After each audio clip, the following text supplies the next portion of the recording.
त्यात म्हातारीला 10 पोरं आहेत आणि 6 पोरी आहेत. ऐका, म्हातारीचा तमाशाला अवघड आहे. ऐका आता, म्हातारीचे 16च्या 16 पोरं पटकन. त्यात म्हातारीचा पहिला पोरगा आहे काम.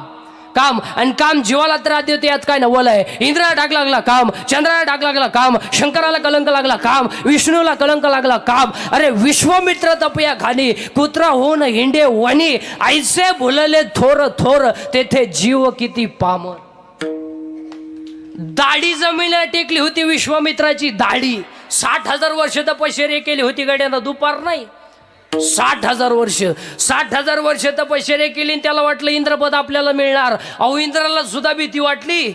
इंद्र दाढीला हात लावून बसला, याचा जर कार्यक्रम झाला तर उलट होईल. एक नाचणारी बाई आली नर्तकी, त्याली इंद्र महाराजांना म्हणली व्हाय यू बिकम नर्वस. हे सांगितलं कॉम्प्लिकेटेड केस. सांगितलं व्हॉट द प्रॉब्लेम.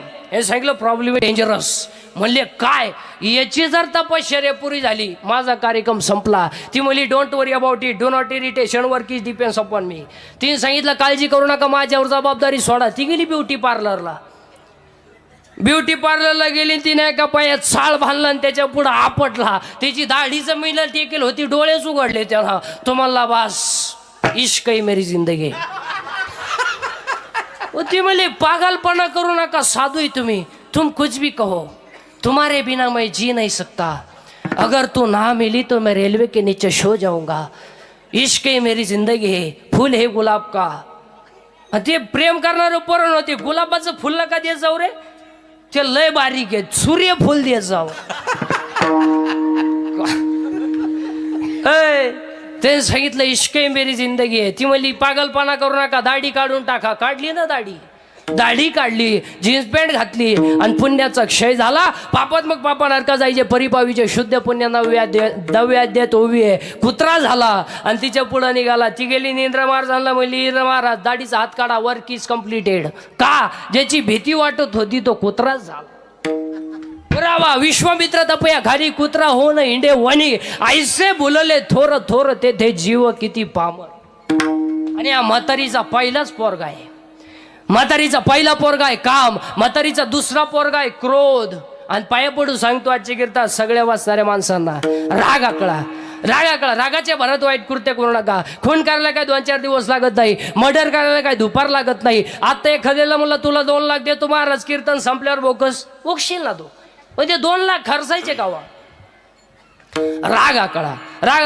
भावाची गाडी वावरातून गेली, जाऊ दे, त्याला म्हण प्यारलंय नेऊ नको, हट्ट्याच्या डोक्यात दगड घालतोय. एक मेला एक जेलमध्ये गेला, वाडा संपला ना. राग. महिला मंडळ तुमचंही असंच आहे. काही नवरा बोलला मी निघून जाईन, कुठं जाईन तुम्ही जाशान कुठं, तुमच्या बापाच्या घरी त्यालाच भाकरी मिळा ना. तुम्ही जाशान कुठं. माणसं नुसती पिकली बारा, सीताफळ पाहिलं ना तुम्ही, दाबलं का मध्ये जाते, तशी माणसं नुसती पिकली. आता जर एखाद्याला म्हणलं टाळ नीट असो, तो म्हणता मला म्हणला हा टाळ तू उलट तिकडं. परत जर देवळा कधी दिसलो माझ्या बापच सुद्धा नाही. राग आकळा. एक वाक्य सांगू का, 2 मिनिटाचा राग तुमचं जीवनही संपू शकतो आणि 2 मिनिटाचा राग तुम्हाला देवही बनवू शकतो. कामाची कोतवालयाने नगमिल वैताने,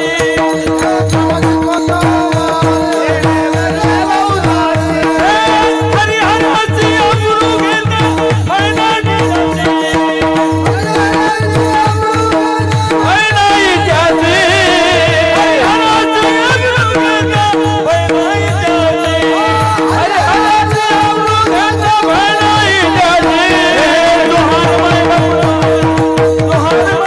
घेते मैनाटी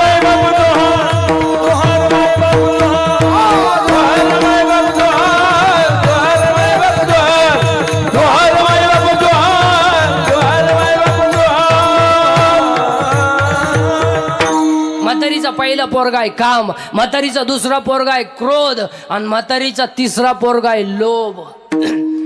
मग भांडणाचं कारण काय? बाप मेल्यावर बहिणींनी जेवढे खाते फोडाय भाऊ जाम केले तेवढे यमानं केले नसते.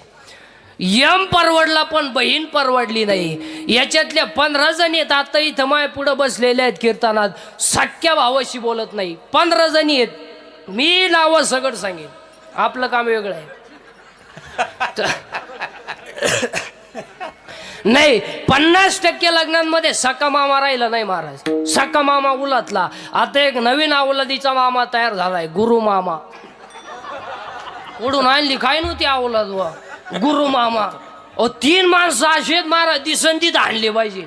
3 माणसं, एक गुरु मामा, दुसरा एक माणूस येतो तर लय आणला पाहिजे. ती फाटकी चड्डी घालायची पद्धत कोणी आणली बा, पार पिसवली पाहिजे.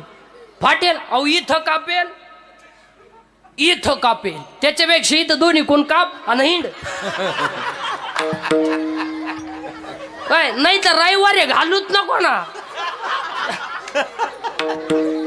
काय.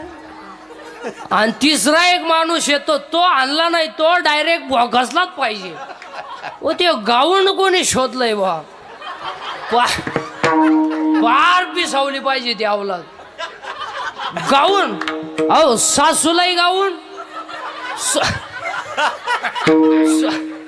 सुनालाही गाऊन. अहो सासू झाडाला पाणी घालीत होती, पोर कामावरून आलो. ओय तिला डोळे दाबून म्हणता ओळख बघू, तिला कान फटाव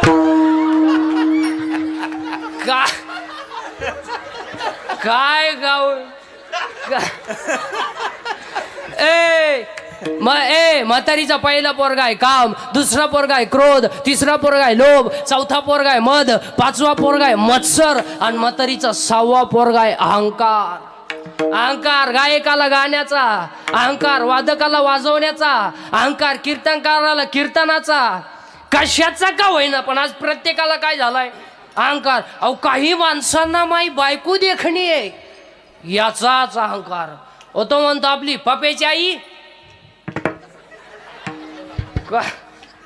अहंकार अहंकार अहंकार. अहो शेतातल्या मालाचे पैसे झाले आणि सासऱ्यानं ट्रॅक्टर घेतला. सुनबाई म्हणली मग पाय लागला आणि ट्रॅक्टर झाला. आता तुझा पाय जर इतका चांगला होता तर तो ह्या बापाला जप्तीची नोटीस का आली. इथे नाही बोलत, अहंकार बोलतोय. दे अहंकार अहंकार. किती झाले 6, अजून 4 पोरं राहिलेत. त्यात म्हातारीचा 7वा पोरगा आहे मी. मी मी गायक आहे, मी वादक आहे, मी कीर्तनकार आहे, चक्रमय. तू पांडुरंगाचं लेकरू आहे.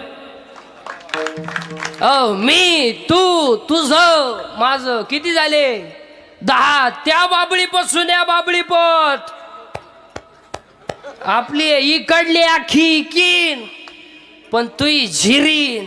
तुही जर झिरावली नाही ना तर मी माया म्हणा म्हणा म्हणा. लोकांना काय माहिती भाऊ तू कोणचा आहे.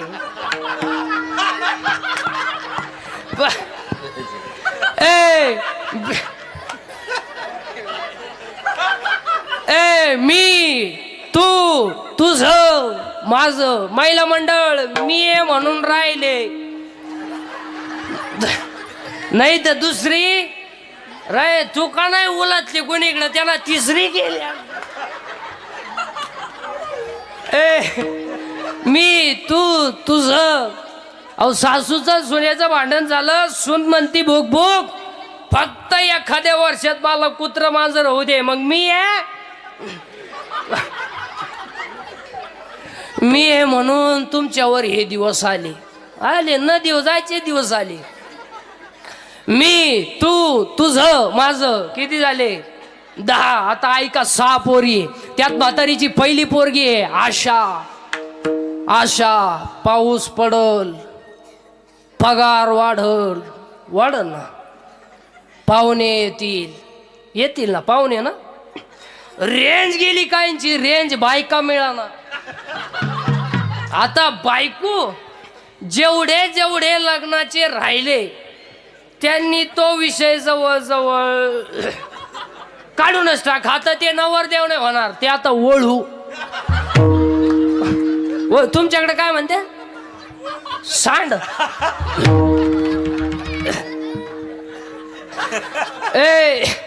बायको नाही मारा जात. तुम्ही हायवे टच 1 एकर जमीन घेऊ शकता, बायको नाही. बायको नाही. अहो 35-35चे नवर देत आपल्याकडं 35-15 राहिले मारायला. अहो 42 पोरी पाहिले, एका पोऱ्यान नाही पसंत केली, त्याला एक माझ्या सारखा भेटला, म्हणला मिळेल ती करून टाक. त्या पोऱ्यान पोरगी पसंत केली, पण पोरीच्या आईनं नवर देव पाहिला. ती म्हणली भिकाऱ्याला पोर दिन पण याला द्यायची नाही. का द्यायची नाही तर पहिले आम्हाला पाहिला आलता. बायको नाही मारत. अहो काहीच रविवारी लग्न झालं, मंगळवारी जे नवरी गेली आली नाही म्हणजे तिच्या पहिल्या नवऱ्याच्या घरी बायको नाही मारत. म्हातारीची पहिली पोरगी आशा. ऐका पटकन आता म्हातारीच्या 6 पोरी. आशा, इच्छा, वासना, तृष्णा, मंशना आणि तितिक्षा. 10 आणि 6 16. आणि हे 16च्या 16 पठ्ठे आपल्याच्यानं मरणार नाही. मग आपण शेंडेने हाणायचे, आपण मुळे हाणायच्या. ज्ञानोबाराईने ओवी केली, वरी वरी पालवी खोडीचे आणि मुळी उदक घालीचे. वरवर शेंडे हाणायचे, खाली झाडाला पाणी घालायचं, ते जमणार नाही. मग आपण काय केलं पाहिजे? 16 पठ्ठे नाही मारायचे, म्हातारीच मारायची, म्हणजे काम बिघडल. आणि या म्हातारी मारायला, या म्हातारी मारायचं औषध आपण सापडू. आणि म्हातारी मारायचं औषध आपल्याकडे आहे ना. काय? भजन. भजन. आणि भजन केलं का म्हातारी मेली आणि लगेच म्हातारी मारू. घुळघुळा वाजती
म्हातारी पाहता काय माहिती. मग ती वेळेला एका गपक्यात कशी काय म्हातारी मेली? कारण म्हातारी घाबरत होती भजनाला, आणि भजन केल्यामुळं म्हातारी मेली. आणि म्हातारी मेल्यामुळं आता आपल्याला मुलगा झाला. त्या मुलाचं नाव बोध. आणि तो बोध नावाचा मुलगा ज्ञानोबाराय म्हणतात, मला निवृत्ती नाही त्यांच्या कृपेने झाला. आणि मला लग्न न करता 4 मुलं झाली. ज्ञानराज माझी योग्याची माऊली, साधकाचा मायबाप, ज्ञानाबाई माझी अनाथाची माय, आणि योगशास्त्र देती बाई. पहिला मुलगा वेद, दुसरा मुलगा योग, तिसरा मुलगा साधक, चौथा मुलगा अनाथ. पहिल्यासाठी अमृतानुभव, दुसऱ्यासाठी चांगदेव पासुष्टी, तिसऱ्यासाठी ज्ञानेश्वरी, आणि तुमच्या माझ्या सर्वांसाठी ज्ञानोबारायने हरिपाठ लिहिला. वा. आणि आजच्या कीर्तनात पाय पडून सांगतो, कोणताही ग्रंथ वाचा नाही तर वाचू नका, पण हरिपाठ केल्याशिवाय मरू नका. आणि आज कीर्तनाला घेतलेला अभंग हा हरिपाठातील 16व्या क्रमांकाचा आहे. ज्याची माया नावाची म्हातारी मेली, बोध नावाचा मुलगा झाला, ज्ञान आलं, आणि ज्याची बुद्धी हरीच्या चरणावर स्थिर झाली. हरी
हरीच्या चरणावर स्थिर झाली तो न